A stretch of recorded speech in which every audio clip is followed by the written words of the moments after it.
Shri Fakhruddin, Israel Gaza യുദ്ധത്തിന് പഴക്കമേറുകയാണ്. ഒരേ സമയം നിരവധി രാഷ്ട്രങ്ങളുമായിട്ട് യുദ്ധം ചെയ്ത ഒരു രാജ്യമാണ് ഇസ്രയേൽ.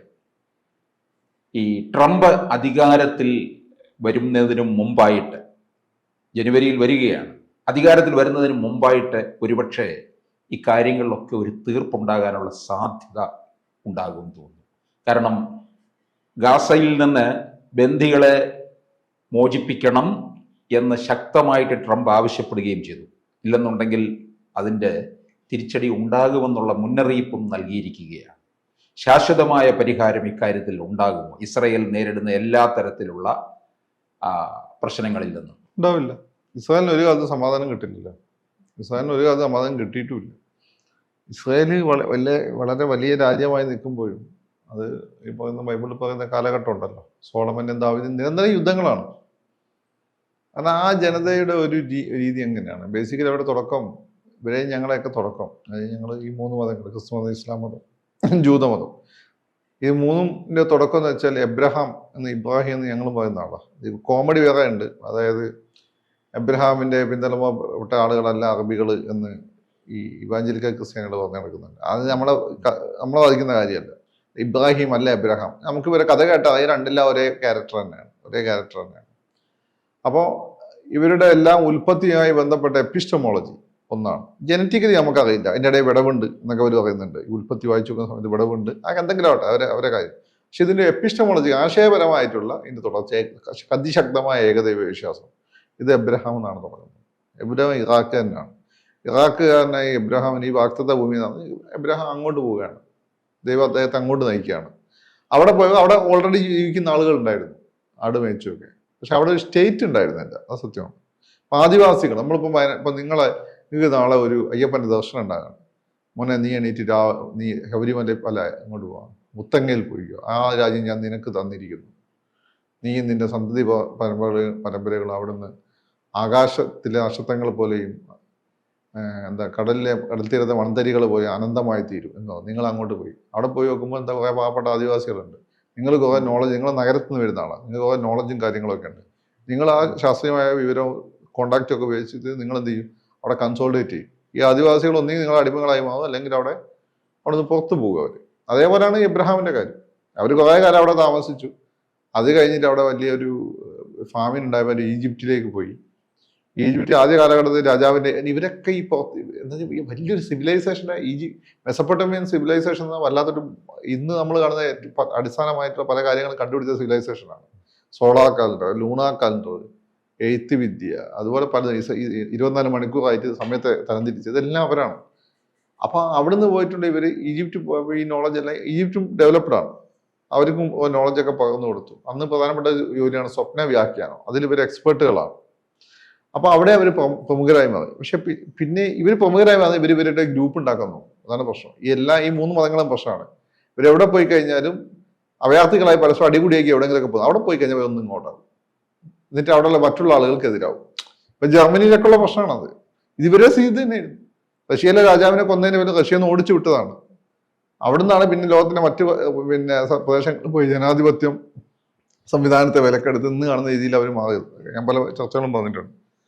അപ്പം അത് കഴിഞ്ഞ് അവർ ഇസ്രായേലിൽ പോകുന്നു, ഈജിപ്തിൽ പോകുന്നു. ഈജിപ്തിൽ പിന്നെ ഇതുപോലെ പീഡിപ്പിക്കപ്പെടുന്നു. അവിടെ അതിൽ ഒരാൾ കർണനെ പോലെ ജനിച്ച സമയത്ത് അയാളെ ഒഴുക്കി വിടുന്നു. അത് പിന്നെ മോസസ് ആയിട്ട് വരുന്നു. മോസസായി വന്ന് അവരെ രക്ഷപ്പെടുത്തി കൊണ്ടുവരുന്ന സമയത്ത് മോസസിന് അവരെ ഈ പറഞ്ഞ പ്രോമിസ്ഡ് ലാൻഡ് എത്തിക്കാൻ പറ്റുന്നില്ല. കാരണം മോസസ് ദൈവമായിട്ട് ഉടമ്പടി ഉണ്ടാക്കാൻ പോയ സമയത്ത് ഇവർ പിന്നെ കാളക്കൂട്ടനൊക്കെ ആരാധിച്ചു തുടങ്ങി.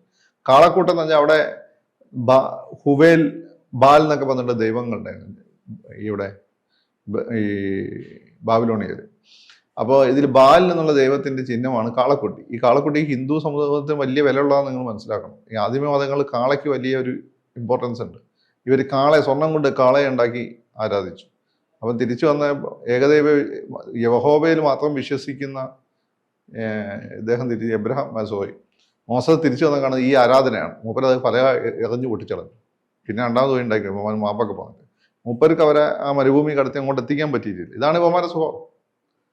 അത് കഴിഞ്ഞ് അവിടെ പോയ സമയം, അവിടെ എത്തിയ സമയത്ത് അവിടെ ഓൾറെഡി ഒരുപാട് സിവിലൈസേഷൻസ് ഉണ്ട്. ജെറൈക്കോ എന്നൊക്കെ പറഞ്ഞു. അവരെയൊക്കെ തോൽപ്പിച്ചാണ്, ജോഷിയാണ് അത് മുൻകൈ ഇടുന്നത്. ചുട്ടരിച്ചിട്ടാണ് അവിടെ പിന്നെ രാജ്യം ഉണ്ടാക്കി. ആ രാജ്യം ഉണ്ടാക്കിയതിനു ശേഷം യുദ്ധമാണ്. പരസ്പരം യുദ്ധമുണ്ട്, അല്ലാതെയും യുദ്ധമുണ്ട്. ഇങ്ങനെ യുദ്ധങ്ങൾ ആണ് ഇവരെ പ്രശ്നം എന്ന് വെച്ചാൽ ഇവർ ബേസിക്കലി ഇവർ വളരെ സംഘടിതരാണ്. എന്നാൽ ഇവരുടെ ഉള്ളിൽ ഒരുപാട് പ്രശ്നങ്ങളുണ്ട്. രണ്ടാമത്തത് ഇവര് സയന്റിഫിക്കലി ഒക്കെ മറ്റുള്ളവരെക്കാട്ട് അഡ്വാൻറ്റേജ് ഉണ്ട്. കാരണം ഇവർ കച്ചവടക്കാരായത് അന്നത്തെ പ്രധാനപ്പെട്ട കച്ചവടക്കാരാണ്. അപ്പൊ കച്ചവടക്കാരായതുകൊണ്ട് എല്ലാ കാര്യത്തിലും നോളജ് ഇവർക്ക് കിട്ടും. ഇതൊക്കെ ഫ്യൂസ് ചെയ്ത് പുതിയത് ഉണ്ടാക്കാൻ ഇവർക്ക് അറിയാം. പണ്ട് ആരെ പറ്റി ആരോ ഒന്ന് പറഞ്ഞു എനിക്ക് ഓർമ്മയുണ്ട്. 2 പുസ്തകം വായിച്ചാൽ മൂന്നാമതൊരു പുസ്തകം എഴുതാൻ ശേഷിയുള്ള ആളാണ്. കേരളത്തിലെ ബുദ്ധിജീവിനെ പറ്റി വേറെ ഒന്ന് പറഞ്ഞിട്ടുള്ളത്. ഈ സംഭവമുള്ള ആളുകളാണ്. അപ്പൊ ഇങ്ങനെയൊക്കെ ഉണ്ടാകുന്ന സമയത്ത് സ്വാഭാവികമായിട്ട് സംഘർഷങ്ങൾ ഉണ്ടാവും, ഉറപ്പായിട്ടുണ്ടാവും. ഇപ്പൊ ഇവർ പോയ ഒരു സമൂഹത്തിൽ, കേരളം ഒഴിച്ച് ഒരു സ്ഥലത്ത് ഇവര് കേരളവും അതുപോലെ തന്നെ ചില അറബ് സുൽത്താൻമാരുടെ അണ്ടറിലുണ്ടായ സ്പെയിനും ഒഴിച്ച് വേറെ ഒരു സ്ഥലത്തും ഇവരെ ആളുകൾ അംഗീകരിച്ചിട്ടില്ല.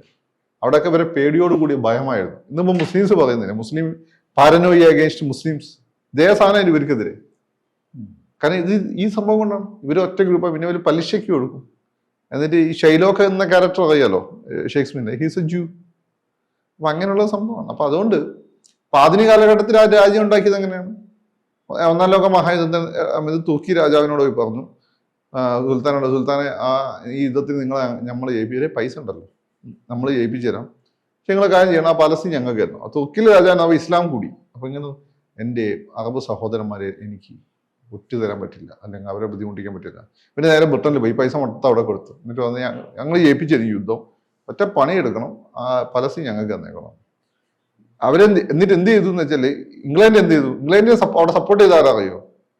ഇംഗ്ലണ്ടിനെ അവിടെ സപ്പോർട്ട് ചെയ്തത് ഈ നമ്മുടെ ഗ്രാൻഡ് മുഫ്തി, എവിടുത്തെ മക്കയിലെ മസ്ജിദ് ഉണ്ടല്ലോ, അവിടുത്തെ ഗ്രാൻഡ് മുഫ്തി ഉൾപ്പെടെയുള്ള അവരുടെ ഫാമിലിയാണ് ഇവരെ ഓടിക്കാൻ വേണ്ടിയിട്ട്, ഓട്ടോമൻ സുൽത്താനെ ഓടിക്കാൻ വേണ്ടിയിട്ട് അവിടെ ബ്രിട്ടീഷുകാരുടെ കൂടെ വന്നത്. അങ്ങനെയാണ് 1-ാം ലോക മഹായുദ്ധം ഇവർ ജയിക്കുന്നത്. ജയിച്ചു കഴിഞ്ഞ ഉടനെ ബഫ ഉടമ്പടി പോലെ അവർക്ക് രാജ്യം വാഗ്ദാനം ചെയ്തു. പിന്നെ അങ്ങോട്ട് അവിടെ കുടിയേറുന്നു. ആദ്യം പൈസ കൊടുത്ത് ഭൂമി മേടിക്കുന്നു. കുറച്ച് ജ്യൂസ് ഓൾറെഡി ഉണ്ടായിരുന്നു. പിന്നെ സംഘർഷങ്ങളാവുന്നു. അവസാനം 2-ാം ലോക മഹായുദ്ധാനന്ദ അവർക്ക് രാജ്യം കിട്ടുന്നു. രാജ്യം കിട്ടുന്ന സമയത്ത് എന്താണ്, ഒരു സുപ്രഭാതത്തിലൊരു അവർ 2000 വർഷം മുമ്പ് അവിടെ താമസിച്ചിരുന്നു എന്നുള്ള ആളുകൾ. അപ്പൊ 2000 വർഷം മുമ്പ് ഇവിടെ അവരൊക്കെ താമസിച്ചിട്ടുണ്ടാവും. അപ്പൊ അവരിവിടെ തിരിച്ചു വന്ന് ഈ സ്ഥലമൊക്കെ ഞങ്ങളതാണ്, ഞങ്ങൾ തിരിച്ചു വന്നതാണ്, എങ്ങനെ ഉണ്ടാവും? ഇതാണ്. അപ്പൊ എന്നിട്ട് അവർ ഞങ്ങൾ ദൈവവസ്തുത്തിൽ ഇത് പറഞ്ഞിട്ടുണ്ട്, ഞങ്ങൾ ദൈവവസ്തു പറഞ്ഞ പോലെ ലോ നടന്നിട്ടുള്ളൂ, അതുകൊണ്ട് നിങ്ങൾ തിരിച്ചു വന്നതാണ്, ഞങ്ങളുടെ നിങ്ങൾ ഒഴിഞ്ഞു പോകും. ഇല്ല, സ്വാഭാവികമായിട്ട് നിങ്ങൾ ചെറുത്ത് നിൽക്കും. അവിടെ UN ഒരു കരാർ ഉണ്ടാക്കി. ആ കരാർ പാലിച്ചില്ല എന്നുള്ള അറബി രാജ്യങ്ങൾ ചെയ്ത് മണ്ടത്തരം അല്ലെ തെറ്റ്. UN ആദ്യം അറബി രാജ്യങ്ങളോട് പറഞ്ഞു 60% ഭൂമി നിങ്ങൾക്ക് തരാം, ഏതാണ്ട് 40% അവർക്കും കൊടുക്കും, ഡീൽ നിന്നും. അപ്പൊ അറബ് രാജ്യങ്ങൾ നോക്കുമ്പോൾ മരുഭൂമി പ്രദേശങ്ങളാണ് ഈ 60% കൂടുതൽ. ഈ ഗാസ, വെസ്റ്റ് ബാങ്ക് പോലുള്ള ഫലഭൂഷ്ടമായ പ്രദേശങ്ങളാണ് 40% അടക്കിയല്ലെന്നു. UN അടുത്ത് വെച്ചു 40 നിങ്ങൾക്ക്, 60 അവർക്ക്. ഈ മരുഭൂമിയൊക്കെ അവർക്ക്, മറ്റേ നിങ്ങൾക്ക്. അപ്പോൾ അത് അവർക്ക് നോ ഡീൽ. ഇവർക്ക് ഇവരുടെ ഒരു നോളജ് ഒക്കെ വെച്ചുകൊണ്ട് ഈ മരുഭൂമി അവരെന്താക്കി, പൂങ്കാവനമാക്കി മാറ്റി, ഫലഭൂഷ്ടമാക്കി മാറ്റി. അപ്പൊ അറബ് രാജ്യങ്ങൾക്ക് ഇതും അംഗീകരിക്കാൻ പറ്റില്ല. അപ്പൊ യുദ്ധം തുടങ്ങി വെച്ച അറബ് രാജ്യങ്ങളാണ്. നിലവിൽ നമ്മളിപ്പോ എന്തെങ്കിലും ഒന്ന് അംഗീകരിക്കണമല്ലോ. അവരുടെ ഹിസ്റ്ററി എങ്ങനെയാണെങ്കിൽ പോലും നമ്മൾ എന്തെങ്കിലും അംഗീകരിക്കണ്ടേ? അങ്ങനെ പിന്നെ അവരെ ഒരു യുദ്ധം ചെയ്ത് പിടിച്ചെടുത്താണ് ഈ ഭൂമി മൊത്തം. അവർ തിരിച്ചു നിങ്ങളാണ് ഈ പറയുന്ന UN ചാർട്ടർ അംഗീകരിക്കാത്തത്. ഞങ്ങൾ ആദ്യം അംഗീകരിച്ചാൽ നിങ്ങൾ അംഗീകരിച്ചില്ല, ഞങ്ങൾ യുദ്ധത്തിലാണ്, ഞങ്ങൾ തിരിച്ചടിച്ചു, ഇപ്പൊ ഞങ്ങൾ പിടിച്ചുകൊണ്ടിരിക്കുന്നു. അതിൻ്റെ ഇടയ്ക്ക് അതാണ് സംഭവം. ഇനി അവിടെ വരാൻ പോകുന്നതാണ് വെസ്റ്റ് ബാങ്കും ഗാസയും കൂടി അവർ പിടിച്ചെടുക്കും. അവർ ലെബനന്റെ ചില പ്രദേശങ്ങൾ അവർ പിടിച്ചെടുക്കും. എന്നിട്ട് അവർ ഇസ്രായേൽ ഒന്ന് വിപുലപ്പെടുത്തും. അതാണ് സംഭവം. പക്ഷേ ഈ പിടിച്ചെടുത്ത പ്രദേശം ജനങ്ങൾക്ക് വോട്ടവകാശം ഒന്നും ഉണ്ടാവില്ല. ആ വോട്ടവകാശം എന്നാൽ സെക്കൻഡ് ഗ്രേഡ് സിറ്റിസണായി നിങ്ങൾ നിൽക്കുമോ? കുറേ കഴിയുമ്പോൾ നിങ്ങളെ മക്കൾ അതിനെതിരെ പ്രതികരിച്ചു തുടങ്ങും. അപ്പോൾ സംഘർഷങ്ങളുടെ അല്ലെങ്കിൽ ജനങ്ങളെ മൊത്തം കൊന്നു കളയണം. അത് ഇക്കാലത്ത് എളുപ്പമൊക്കെ തന്നെയാണ്, പക്ഷെ പൊതുവെ അങ്ങനെ ആരും ചെയ്ത് നമ്മൾ കണ്ടിട്ടില്ല. ഗാസയിൽ തന്നെ അത്രയും കൊലപാതകം നടത്തിയപ്പോൾ തന്നെ ലോകത്ത് നിന്ന് പലയിടത്തു നിന്നും എതിർപ്പുണ്ടായി.